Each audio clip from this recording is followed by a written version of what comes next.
first and foremost, let's look at games that use turn bases. And what I mean by turn base is that it's my turn, then it's your turn, it's my turn, then it's your turn. So it's a basic concept that you get.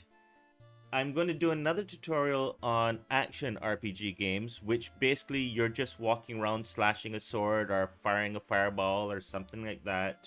And that just comes down to you controlling the character doing the actions at whatever time you want to click the button. With turn-based, however, there's a specific order of who can play at what time. Let's look back at an original. So we've got chess. Basically, you randomly select who's going to go first, and once that has been decided, it's white. Sorry, you randomly select which player plays which pieces, and then you go on the turn that white plays first, then black, then white, then black, and it alternates back and forth for the entire game. In a game like this, it is very you don't have to guess as to whose turn is next. It's two players and it's just the next turn. We can expand on that with some other board games. So we've got Monopoly, where you will roll a dice. Whoever I believe has the highest roll is going to go first. Then after that, the turn goes clockwise or counterclockwise, whichever way you choose. And once you've set that up, that is the order for the entire game. We've got Uno. Now, Uno solely messes with the entire order because in your Uno cards, you can reverse the order, you can skip people's turns, you can do a whole bunch of different things with your turn-based in Uno. So Uno is a very interesting one in whose turn it is. Even in sports, we have turns.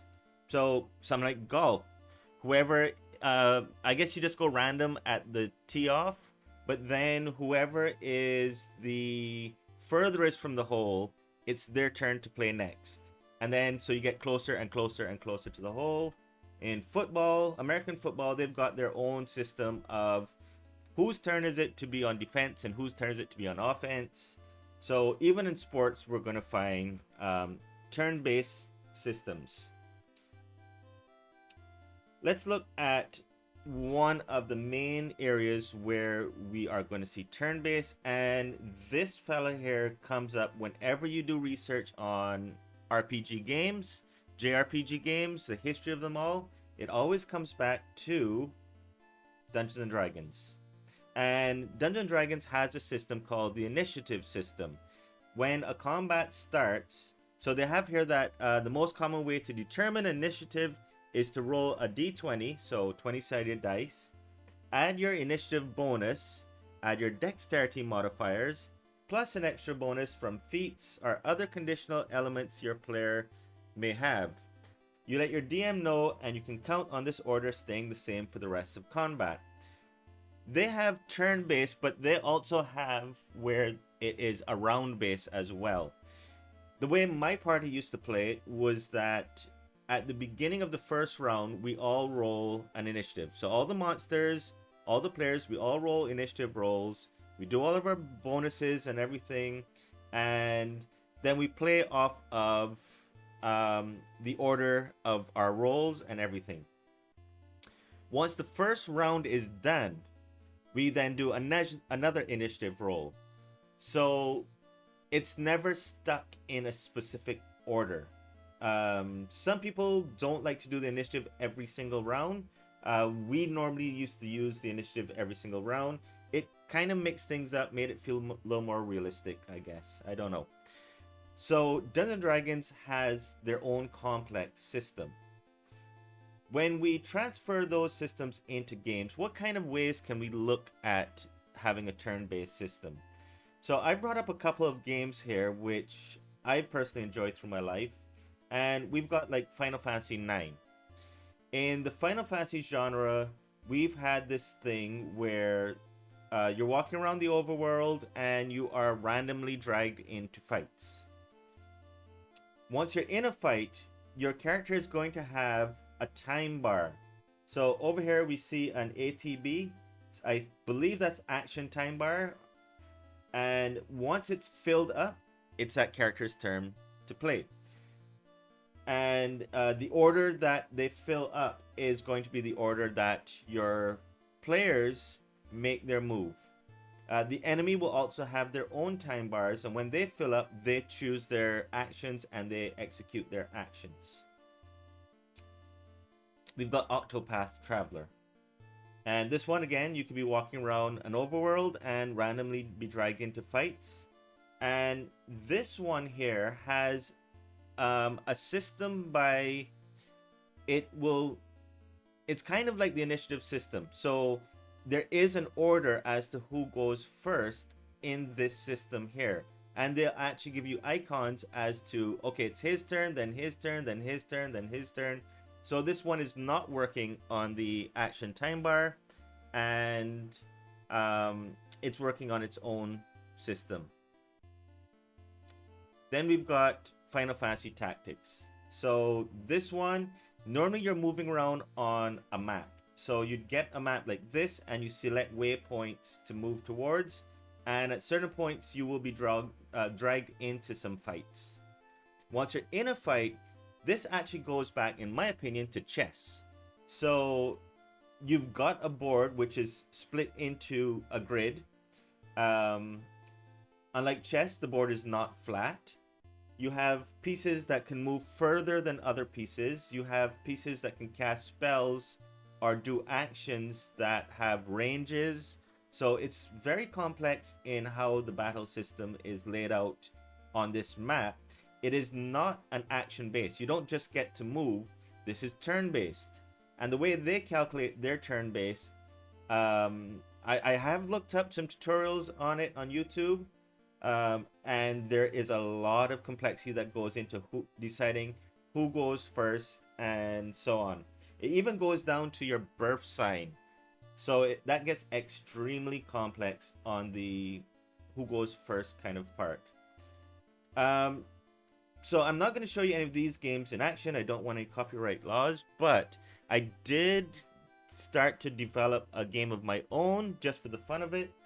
And in that game, I wanted to have a turn-based system using the active time bar. And the turn-based system was going to... the battles actually weren't between you controlling a party attacking an enemy party. This one was actually...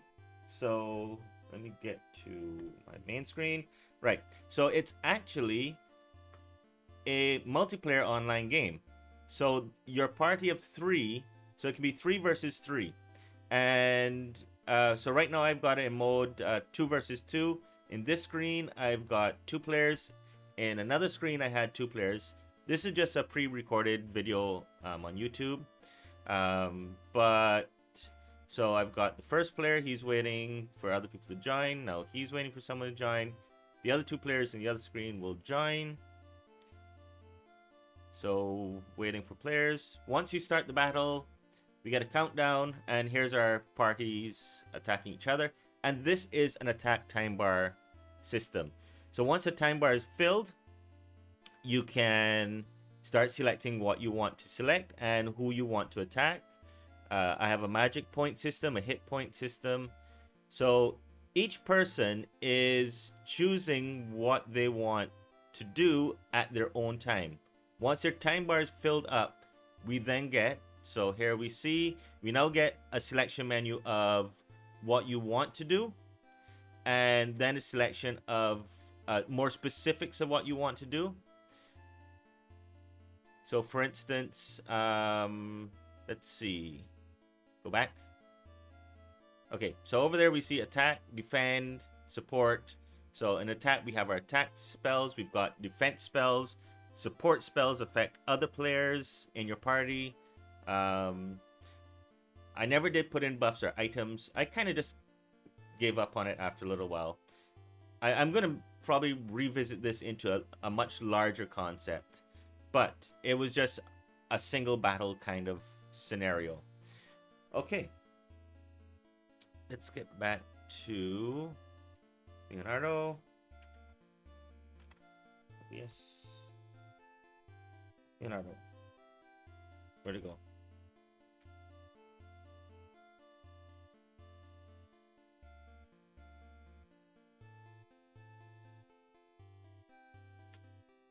Okay, so these battle systems that we have here, whether it is going to be um, attack time bar, whether it's going to be an initiative order, or in this one, this is also an initiative order. We don't get to see the order on screen for this one though.